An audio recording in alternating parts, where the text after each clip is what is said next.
I miss you. Hi. Dan. How are Hi, you? Sarah. Good. Nice. How are you doing? I'm good. Yeah. Can Mm-hmm. I sing a theme song at your face? Mm-hmm. Okay. Yep. Hey. I miss you, and I hope you're doing well. I miss you and hearing your music IRL. So I am thinking that you sing me a song or two while I just sit here in my bathroom saying, hey, I miss you. That's the theme song. That's what I you love get. it. It's great. I am sitting in my bathroom, in my big green bathroom. This is a room that I feel like you've probably seen I before, have but you haven't been here. toilet tunes. Yes, and I would love to, as the world's starting to Yeah. feel like it might be safe to have people in my bathroom again, Mm-hmm. which I'm is a familiar really with toilet tunes, though. Yes. normal thing for me to say. So someday you come and sing toilet tunes with me. I would be honored. Yeah, I would love that. Truly. So Mm-hmm. that's where I am right now, suburban Twin Cities. I'm wondering if you could tell us all where you are right now. So I'm in my house in St. Louis Park. Yeah. Yeah, I won't give out the address now. But No, how about the that, room? Like, what kind of room are you in? I'm in my dining room. My Nice. kitchen is behind me. Yeah. My kids are at school. They just left this morning, and I'll be honest, I woke up only to yell goodbye to them, and I love you and have a good day. I live on days that I don't have to get up early. I don't, Yeah. and And so they're sufficient enough that that's all they need from they're you. teenagers, yeah, and Yeah. they're.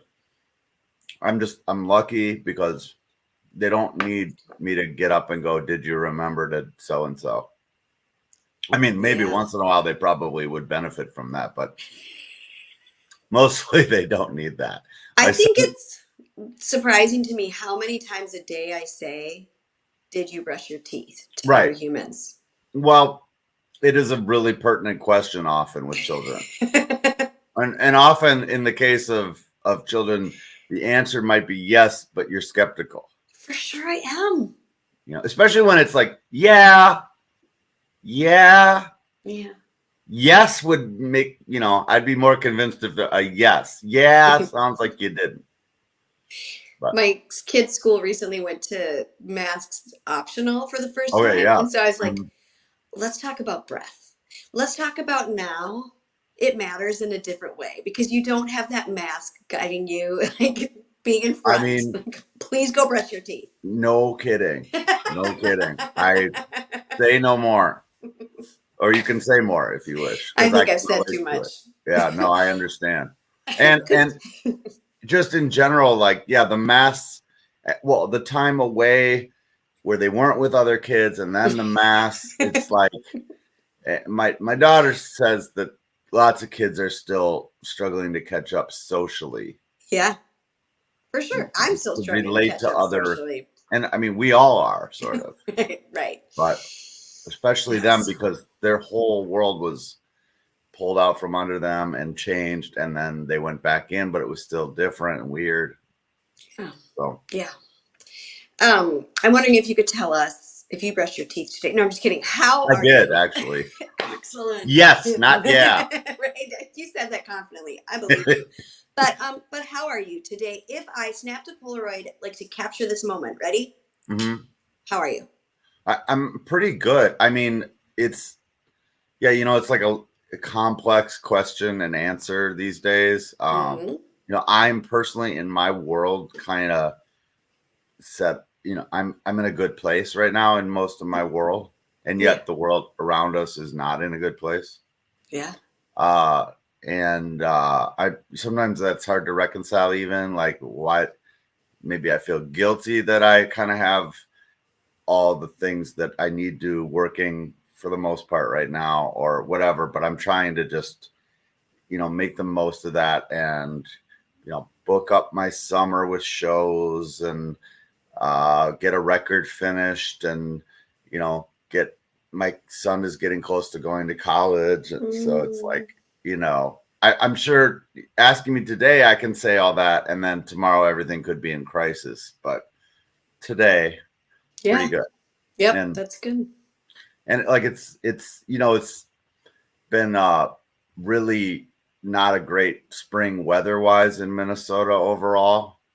And that's been a little difficult because we all look forward to getting out of winter, and when it doesn't happen, it weighs on us because we only have a few precious months anyway.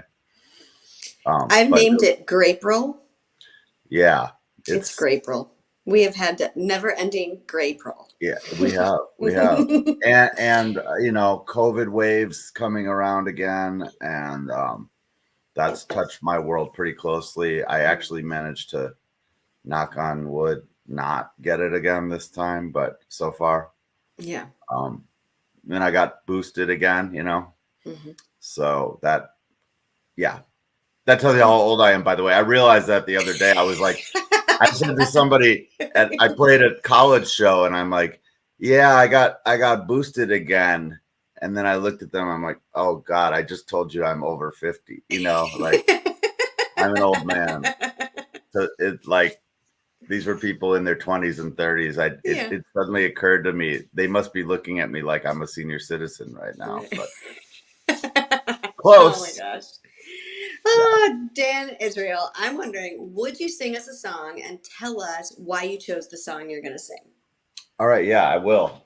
So this is a new song. It's coming out on the next album, which is not quite done yet.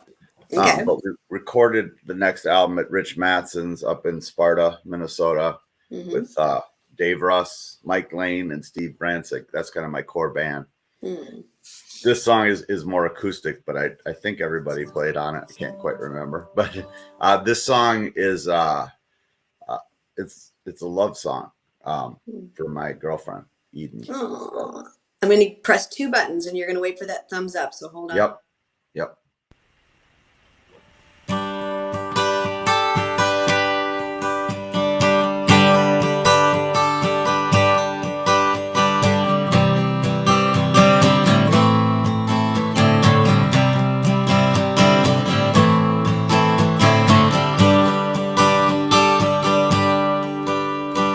How do I tell you how I feel? How do I show you that it's real? How do I thank you for standing right by me? How do I love you the way that you ought to be loved?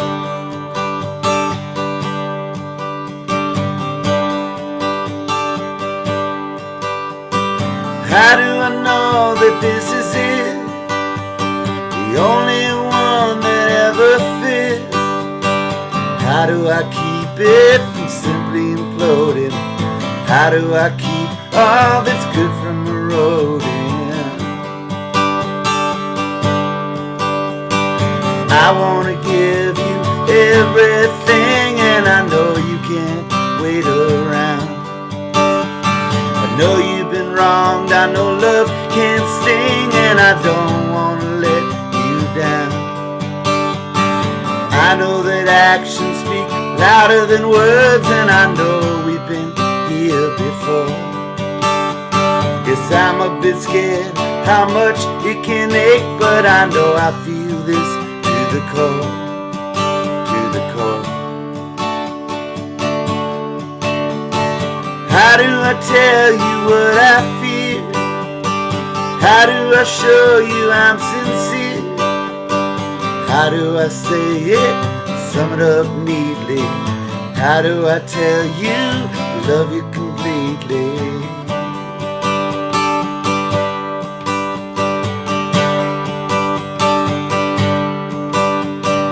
I want to make you happy and free, and I want to ease all your pain. I know sometimes that a guy like me is enough to drive anyone insane. Backwards and forwards we gone all around, together and then apart. I know it's a lot, but with all that I got, I'm gonna love you with all of my heart, all of my heart.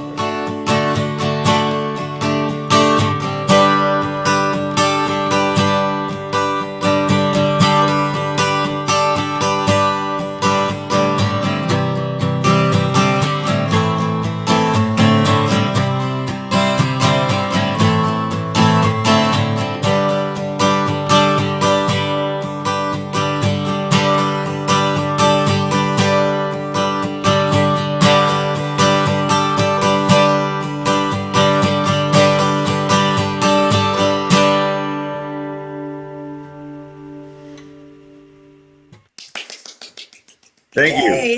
It Thank takes you me a very much. second to get to the clapping because of all the button pushing, but that was wonderful. I loved Thank that you. song so Thank much. you. So, Thank what you. is it called? It's called How Do I, which Mm. is like, I don't know, it's the only title I could think worked for it because it's kind of what I say a lot. But Yeah, it's you perfect. know, I was no. singing harmonies along Oh as you. wow, You shoot! can't. Yeah, I I might mean have it to. was muted, but Well, it was, maybe we should bring you in to sing. We haven't quite finished the record. Well, we'll have to talk. oh yeah. Well, it's a beauty. Thank you for sharing that with us. Thank Yeah, you. I'm a harmony junkie, and No, sometimes I know. sometimes they're easy to grab, and that one I was just right. I was like, "Ooh, I'm having a good time," and it kept yelling at me, "Your mic is muted," and I was like, I know it is." You- You're Uh, you're an excellent harmony singer. I'm like kind of Thank a you. late to the, over the years I've sort of learned how from recording more, but I'm Yeah. not like a natural harmony singer. I mean, just maybe from having a 4-track when I was younger, I started to do some on my own. But Hmm. yeah, you're a great harmony singer. Oh, thank you. Thanks for that's nice of you. I'm going to tell everybody this is Hey, I Miss You. So, Hey, I Miss You. My name is Sarah Morris. First, we have to say that because they might all be here for you, Dan. And so, just in case no one's ever met me, my name's Sarah. And I invent shows that have me tethered to my bathroom. I used to have toilet tunes where I would sing with another human being. And then COVID made my bathroom feel too small. And eventually, I really was missing my friends. And so, and I was tired of singing at my face doing live streams. And Yep, so I yep, thought, I bet some of my friends are tired of singing at their own faces, and maybe instead they would sing at my face. indeed. And it turns out they will. So, Hey, I Miss You is born. It airs on Fridays at noon on YouTube, and it is like, it's just such a fun time to get to connect. We have such a beautiful music scene, as you know, right? It's like And crazy talented out there. yeah, and Hmm. getting to have like kind of one-on-ones with people, because even if I were to see you out in real life, we'd be surrounded by other people, but like getting Yep. to like just We'd have be a talking conversation. over the band. It'd be like, what? Exactly. And there's Hmm. no band right Right. now, so this is Not kind of a today. joy. So that's Hey, I Miss You. I'm wondering if you could tell us all, well, specifically, tell me something good. Mm-mm. Tell me, Um, tell me, tell me. what's good for me? Well, like I alluded to a couple things, but I'll Yeah. just pare it down to one thing, and that is, um, my kids. It sounds like, oh God, this guy's gonna drone on about his kids. What a Do cliche. it. I But like that, it.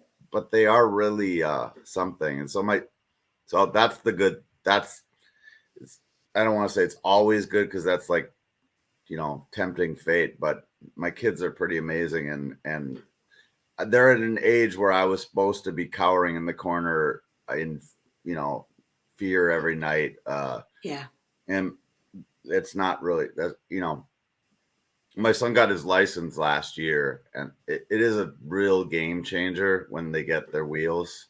Yeah. um and he does have a car, which he's lucky. Not every kid who turns 16, but he just hasn't given me reason so far to worry. He keeps me posted on his whereabouts, and hopefully I'll still be saying that 6 months from now. But he's had it for a little while now, so it's like, okay, he's a good driver and all that. And my Oh. daughter, consequently, so I'm a divorced parent, and all along since the divorce, the kids have been at their mom's and my house half the time.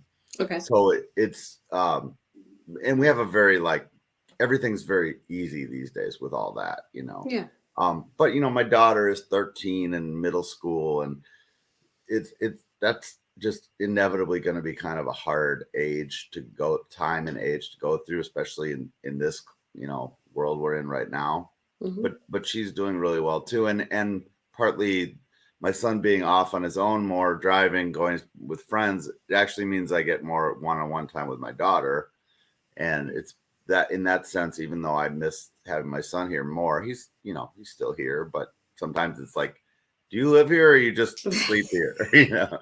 um but and eat here, by the way, because I Right. can't keep enough food in the refrigerator for a 16-year-old boy. Let me tell you, that is like feeding an army. But um my daughter and I have gotten closer, I think, just in the last year or two, and it's been really nice, and she doesn't totally think I'm uncool yet. I know that, you know, maybe I'll escape being a rock and roll dad. Somehow I'll escape being totally uncool, but I don't try to overdo the I'm a cool dad thing either. Like if Yeah. they play me music that I don't know, I don't act like I know it. I try to keep an open mind to more of the hip hoppy stuff that sometimes they listen to, but Yeah. you know, I'm an Americana rock person at heart, so that's Yeah. where I'm always going to land. But I try to keep an open mind with all that too. So, but Yeah. that's the good thing. Just to pare it down, I lucked out in the kid lottery. I have I great kids. love that. I That's don't think it's so, all luck. I mean, their mom's a great mom. My yeah. parents have been great grandparents, and the community is they've been in good schools, and we've had a lot of advantages that I'm grateful for. That's awesome. And I might have been a pretty good dad so far. It sounds like maybe you were so far. Decent, decent. Okay. Yeah, Yeah. decent. Yeah. I sleep a Aw. little too much, but Oh, too yeah, much sleep. That's not a thing. Sleep's good. yeah, Sleep's good. yeah. Okay. That's I'm gonna. Oh, sorry, that went fast. I'm gonna do in case you missed it. Ooh, in case you missed it. This is Dan Israel, who might sleep too much. Is that true? Do you really think you might? yeah. I know I do. I'm kind of Ooh, uh I am nocturnal, and then sure. I sleep later than every. I mean, you know, I had a day job for years. I worked for the legislature for Yeah. 21 years. I didn't have the option of sleeping a lot then, and it actually was negative in so many ways for me, you know, physically, mentally, to not to. I just never quite adjusted to that schedule. Honestly, Yeah. I never quite did. I was in a perpetual state of swimming upstream when I was having to get up and do that every day and juggle music with it all those years, and then with young kids, that's what kind of sent me over the edge a few years ago, and then I finally left the job. It was just too much. Yeah. I So think honoring your like who you are in that. I mean, there are people that are just nocturnal. I have the more I'm able to like make my own choices in that way. Like I want to get mhm. up early. I'd love to be in bed at 8 o'clock every night. I I can't make that choice, because I want to wake up at 4. But right. No, I hear it's you. I've been everyone's on got that their thing. schedule too, and you know, Yeah. I've tried that, but I tend to, yeah, I lean towards being up late and sleeping late, but Yeah. Well, again, it makes doesn't always work. I think that's good for you. Again, we're saying Dan Mhm. Israel. Now we're going to introduce everybody. Dan Israel Yeah, is nocturnal, which it benefits him because he's been a musician since 1989 officially. Probably in other ways before that, but you've yeah, been working as a musician, like, right? And yeah, you are gigs, gigs. or at least, yeah, like playing my own songs. I Yeah, did have bands in high school too, but sure. those were kind of more just cover things for the most part. But it did give me some experience playing with a band way early on, like when I was 13 or 14 too. That's But amazing. mhm. So you started in Minnesota, but then you went to college in Chicago, and Yep. and So I were went, you were working you're making music in Chicago. What was that yeah. like? Well, I went to Northwestern in Evanston Oh, actually, okay, sure. and I Less would rock like star. Evanston is Eddie Vedder's Evanston's from Evanston beautiful. actually. Ooh, So it's beautiful for yeah, it's really sure. pretty. It Yeah. was a beautiful place to go to school. You're right on Lake Michigan, and Hmm. I would play all over campus. Like I had my work study job was this is in the days when security maybe wasn't taken quite as seriously or maybe didn't need to be, but I was a Sure. security monitor in my dorm, and I would basically just bring my homework down, and when I got done with that, I would play guitar, and people would come and listen to me, and that's sort of what led to meeting some people. And then I started to play these little parties in dorms called that munchies they were called. So I played dorm munchies, That's and then amazing. yeah, and then formed like my first kind of more serious band there. It was with another songwriter that I went to school with. It was called One Town Horse. That was my first. We were a duo. Then we added a bass player and a drummer, and then we made a demo and actually played in some of the Chicago clubs. Played at Cool. the biggest one was we played at the Lounge Acts, which was like owned by or run by Jeff Tweedy's now wife Sue.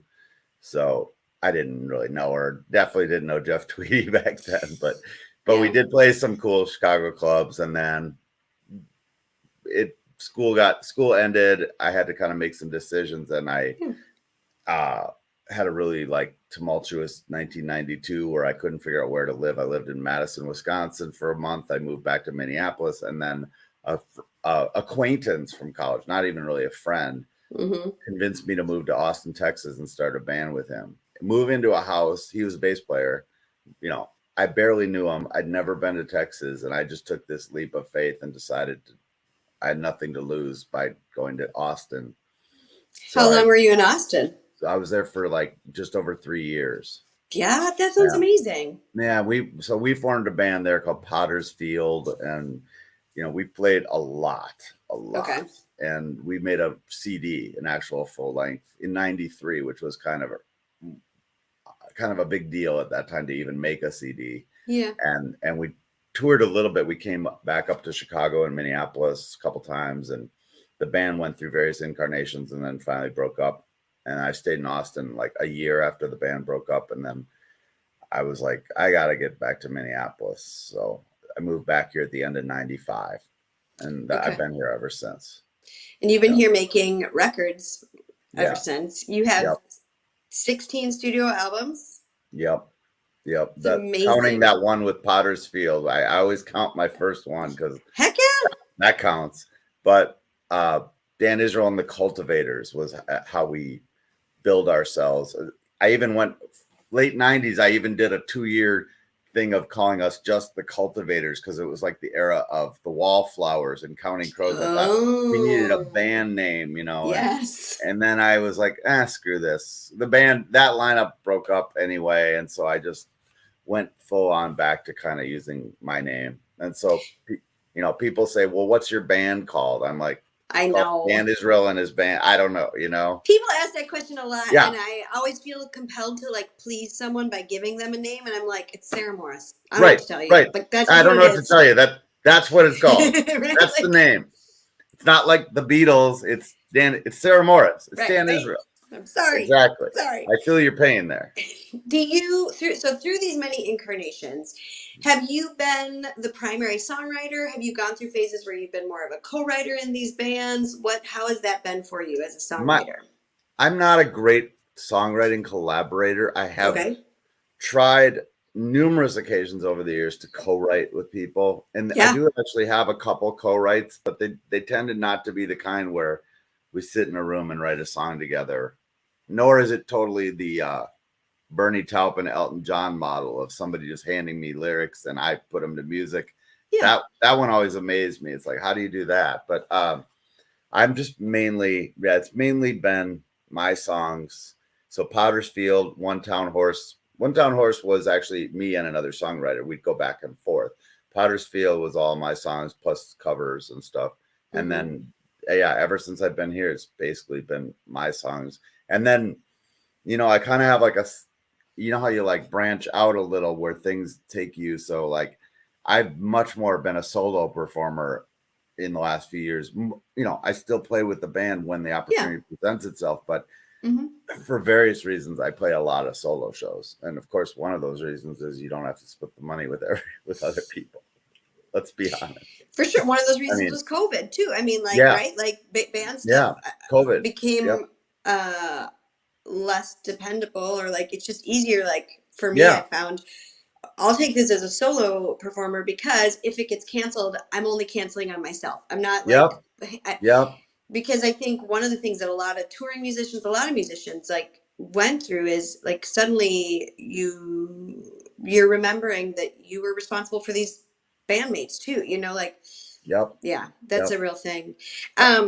I've also done a lot of duo type stuff too the last couple of years where like either Mike Lane, the bass player, or Steve Brantz, the guitarist, that's been a nice format too to just do duo shows. So how do you keep through this prolific long-standing career, how is your relationship with songwriting? We talked about this briefly a little bit off camera, but I'm interested in how you've maintained that dedication to it throughout the decades. I love it. Great question. I don't always even know like because like right now I'm not in a songwriting mode. I'm in and I definitely have, I would say at this point, there are defined modes that I go through, and I should Mm. stop worrying about that. I can't do everything all at once. I've never been the kind of person who's been great at like going hog wild, booking shows and playing them, but also writing. It tends to be at different times, you know, Like and so seasons. yeah, sort of seasonal, and uh tends to be that I wrote more songs in the winter. Now, this past Mm. winter, I didn't really write very many songs, or I don't know if I wrote any. And yeah, I just haven't been. So my maybe it's better if I could just tell you my method a little, and then Sure. yeah, I don't want to go on and on about it, but Well, no, I use just give me a little bit of that. I'd love to yeah. hear. Yeah. Well, I've always used tape recorders like for song ideas. Now Okay. I've graduated from, 70s, 80s cassette players or the little kind of cassette thing. I actually moved into the digital world about 10 years ago. So I have a Okay. little digital. I actually have like 3 of those little digital recorders. I don't even know how to like switch folders, but I fill them up with, I sing stuff into them, I play stuff into them, and then I keep a notebook. And then what I try to do is if the songs come just as melodic ideas first, Mm-hmm. I try to listen back to those tapes I have. And if something lyrical suggests itself, I write it down. And then I even like reference what number it is on my recording things so that I know how to cross Ooh. reference the melodic idea to the lyrical thing to the melodic idea in case I forget and get confused about what was what. But usually it's just me singing or maybe playing a guitar riff or singing and playing some chords into that thing. And then I'm very lazy about not finishing songs right away. I often like think I got to collect a bunch of ideas and get scared to finish them. I think I don't have the ability to. I get Mm. intimidated, and then sometimes I go back and I'm able to come up with a bridge or another part to something, or I just have these orphaned song ideas that sit there on my recorder for years, and maybe someday I'll go back and recycle them into something. But yeah, that's basically how I do it. Yeah. When a song does get finished, like, is that how does it?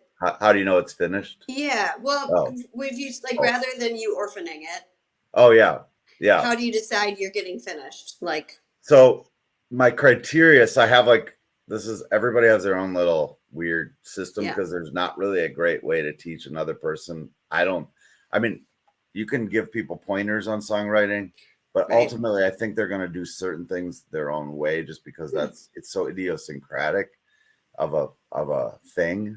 Yeah. But basically if I walk around singing a song idea to myself in my head after X number of days, that often is the prompt to go back and finish the song. It's like, Okay. okay, yeah, that one is just I keep singing that, must be catchy, it must have something good, I'll go back and work on it. And so it's sort of like this hierarchy in my head. If it makes it into my waking consciousness, then Yeah. it's worth it. That's most songs. That's not how I write every song, but that's Yeah. a lot of times how I evaluate whether they're worth working on further. I love that. Thank you for sharing that with us. Sure. I know that Thanks for asking. you referenced going into Sparta Sounds up Yeah, up north, yeah, there, I have. with Rich Madison back in November 2021. So that sounds like you're working towards a new release. Yep. Yep. You also have released, like we said, so many. Do you have any Yep. do you have social anxiety media disorder Oh that you yeah. can hold up and show us one of your Yep. more recent So this is albums? so this is one that I did not record with Rich Madsen, and Okay. I did it with John Herkert and Steve Yes. Price, Mm-hmm.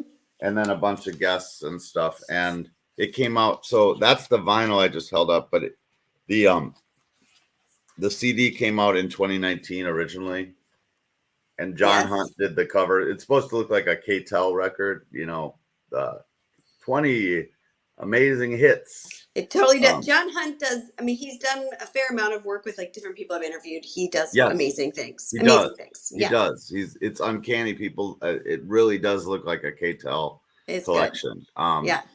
But that was sort of a big endeavor. That album, like, just I put a lot of time and money into it, and it just it's it's not something I can afford to do very often. Do it that way. It was kind of like a big production. Yeah. Not that all my records. I want them all to sound great. It's just that was a different approach, you know. Yeah. Whereas with Rich, there's a little bit more live tracking going on, and we kind of are able to work very quickly. Actually, like it's you go up there and boom, you know, you spend a weekend up there and you kind of get the guts of a record done in a weekend. You know, Mm. we're still doing some overdubs at Dave Russ's studio here, but I'm gonna Okay. mix it back up with Rich in July. And then I don't know. I have no, you know, I'm not on a record label. I don't know. Maybe I'll shop it around, you know. I mean, hey, you never know. Maybe I Yeah. will because and I don't even know how to, you know, I see people, our friends, including people you and I know, have Yeah. put up posts on Facebook lately, like, what do you like to listen to? You know, full albums, vinyl, CDs, EPs, singles, streaming, blah, blah, blah. And it's so helpful because everybody gives a different answer. Yay.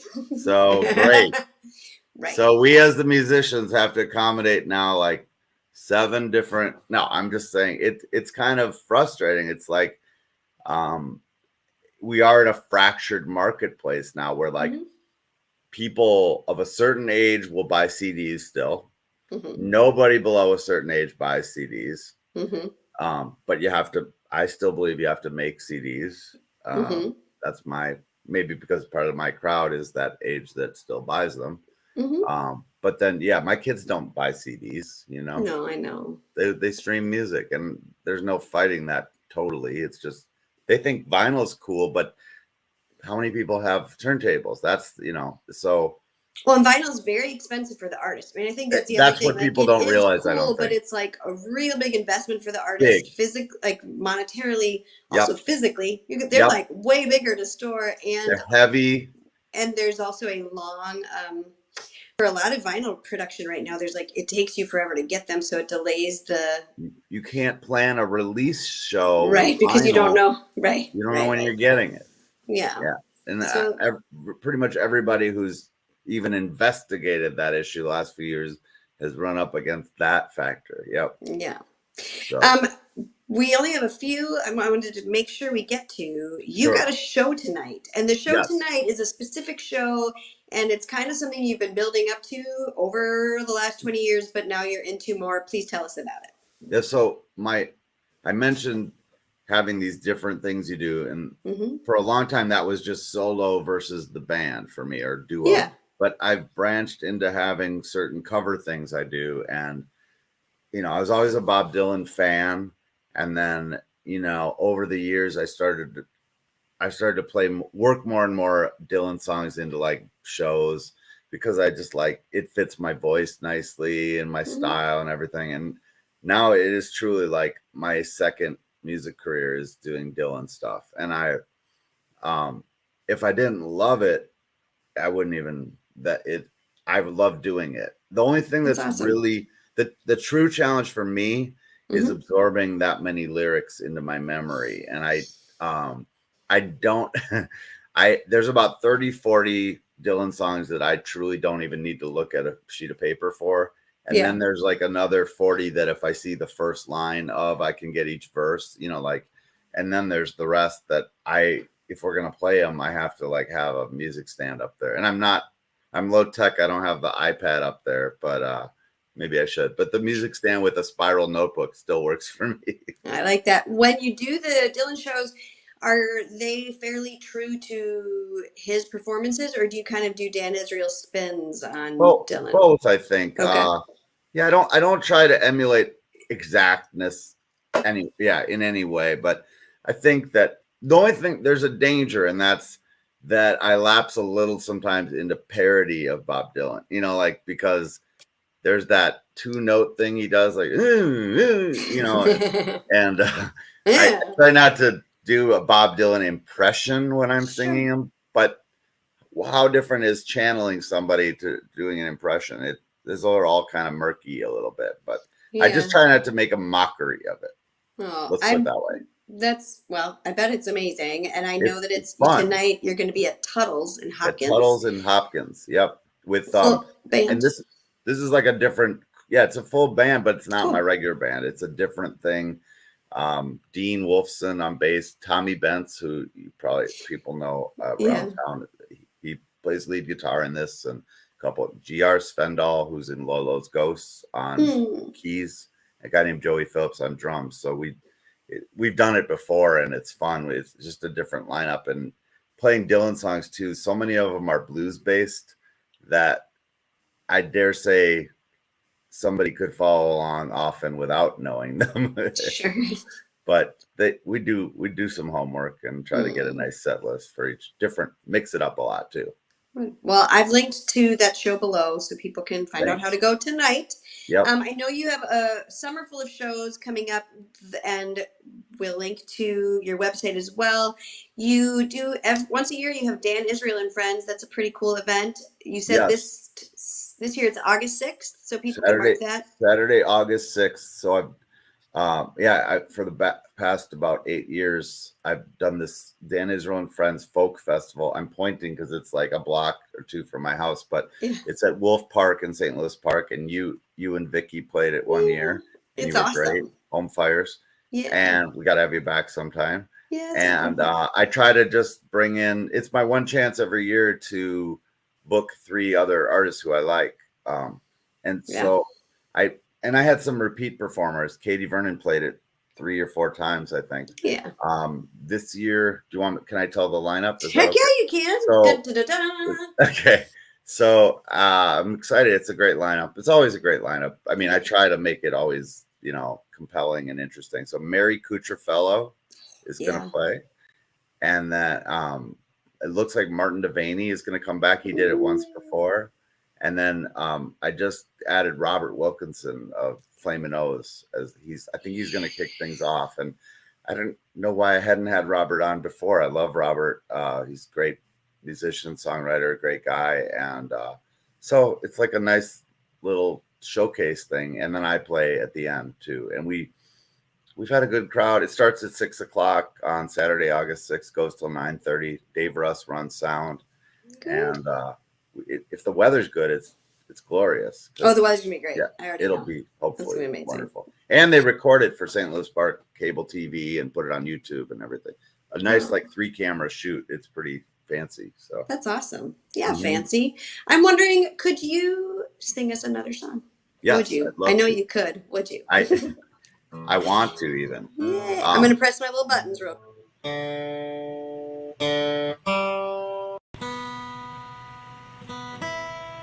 All right.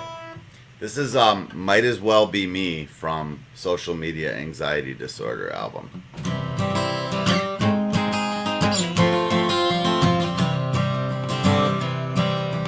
I've been traveling on this worn-out road, trying just to get along.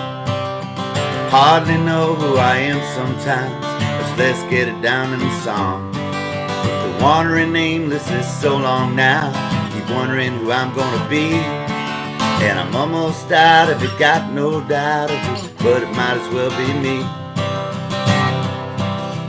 Always something I'm supposed to be doing, giving up, staying ahead.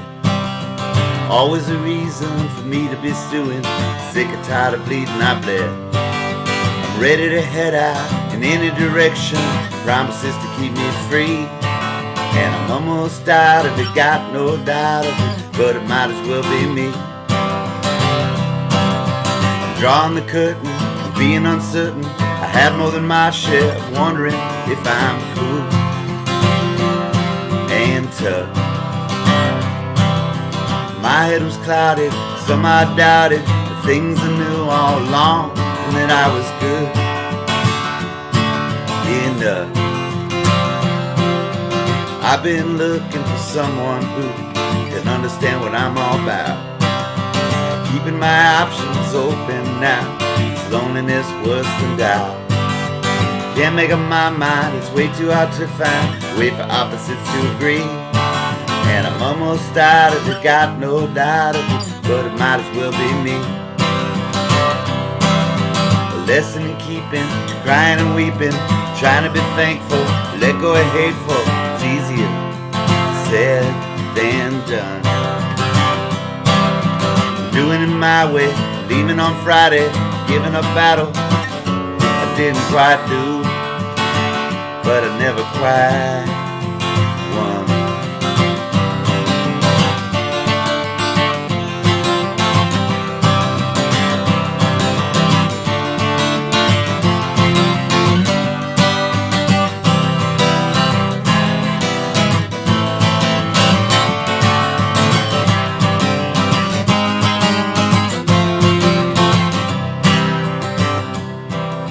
So I've been walking these worn out streets, looking for something I need, trying to fill in this hole in my soul, the emptiness I can't quite feed. Losing the stress now would be a success now, if only I could plant the seed. And I'm almost out of it, got no doubt of it, but it might as well be me. Yeah, I'm almost out of it, got no doubt of it, but it might as well be me. I'm almost out of it, got no doubt of it. Yeah, I'm almost out of it, got no doubt of it.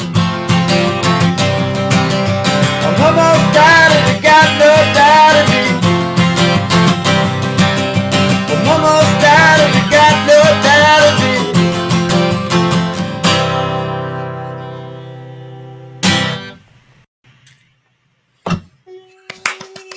Oh, I love Thank it. you. Thank you. I probably busted some into the red there at the end, but I think so. Everyone will see that I made the face like, oh, they were getting. It was good. It was good. thank you. I loved it. Thank you. Thank you. Social anxiety media disorder. That's what that's on. Social media anxiety disorder. Thank you. But I have it. promise, So. next album title, one word. That's my only promise. I'm wondering if you would take us by the metaphorical ear and spin us out to something you're listening to that is really lighting your pants on fire. Something I'm listening to. Mm-hmm. Well, let's see. What? Oh, I'll tell you, actually. Mm-hmm. So I just went to Nashville. Yeah. First time ever. I'd never been to Nashville. Oh. Yeah, in all these years I've been playing, never went to Nashville. So I had a show outside of Knoxville in Maryville, Tennessee, Mm-hmm. which is this music writer Lee Zimmerman, who writes for No Depression, things like that over the years, reviewed a lot of my stuff. He hosted me for a show there, and then I went and played in Nashville, and that show was hosted by a friend of mine named Noel McKay, who was yeah, with Brendan Lee. Yep. Yeah. So, I've never met Noel, but I know. Yeah. Yeah. They played at Ryder Homestead a couple of years ago, and they're actually not together right now. So Noel's back to being solo. So his name is Noel McKay, and he hosted this song swap thing at the American Legion Post 82 on Gallatin Pike in Nashville. Yeah. And they had a song swap, and then Noel played, and then I played. Okay. And I was like the featured performer. And nice. And then Noel, that band Potter's Field I had in Austin, he actually was like the lead guitar player in that band for a while. Okay, cool. So I've known him for a long time, and we've been in touch over the years. And he gave me his new CD. It's called Blue, Blue, Blue. He just put it out, I think, over the winter.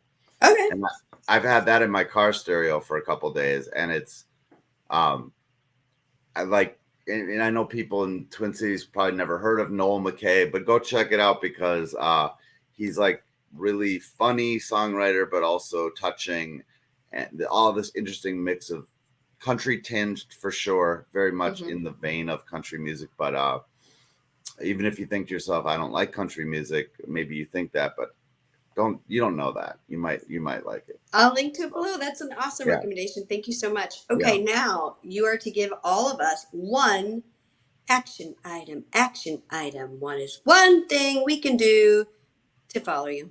Okay, so I, like a lot of musicians, I try to get the word out about my shows via social media. However, like a lot of musicians, I've found that unless you somehow find a way to trick the algorithm on Facebook and stuff, most people don't see the postings about your shows. And then the only way you can get them to see them is to pay Facebook, and that gets expensive. So I would love if people would get on my still existing, not very high tech Dan Israel email list. And how do they do that? And they do that by just sending me an email to my email address. Literally, they could just say subject line ... and the message could say, please add me to your email list. But danmyspace@gmail.com, which Sarah is helpfully pointing to right now. So Yep. you have lots of time to look at that, and then maybe while you're thinking of it, don't say I'll do it later. Do it now. Send me You an can open email. up a separate browser, is what I'm suggesting. If someone's watching right now, they can Right. just open up a Open a separate tab. browser. Mm-hmm. We call that opening a tab. Open a tab and you just send in an email right now. How personal is Right that? now. I love that. That's a great action item. Email lists forever, I say. Yeah, I mean, and believe me, you're not going to get you're not going to be added to anyone else's list. It's not like I will sell my list to corporations. And it's going to be very rudimentary. It's not going to be, I just like to keep in touch with my fans that way as much as I can, because when I have a big show, I can really let them know and know that they're going to probably see the email unless it goes in their spam folder. But that click, say it's We not can only spam. control so much, for Tell sure. Google it's not spam. Yes. Dan, thank you so much for being with me. Thank you, It's really Sarah. been a joy to spend time with you and to listen to you. And I've linked to all the places to find you below. But again, the thing we're going to do is we're going to email Dan. I need to thank my patrons for supporting me and all the things here. And a wonderful thing, if anyone is enjoying Hey, I Missed You, is to go to patreon.com and become a patron. And then you get your name on a little heart. Go do that. Go do that right now, too. Yeah. And then I need to thank the watchers who show up every Friday at noon and hang out with us and have lunch, because it's just so much fun to have you here. So thank you for spending your lunch hour with me and with Dan. Dan, can I sing the theme song at you one more time? Please. Hey, I miss you. And I hope you're doing well. I miss you and hearing your music IRL. So I am thinking that you sing me a song or two while I just sit here in my bathroom saying, hey, Dan Israel, I miss you. Hey, I miss you. And I hope you're doing well. I miss you and hearing your music IRL. So I am thinking that you sing me a song or two while I just sit here in my bathroom saying, hey, I miss you.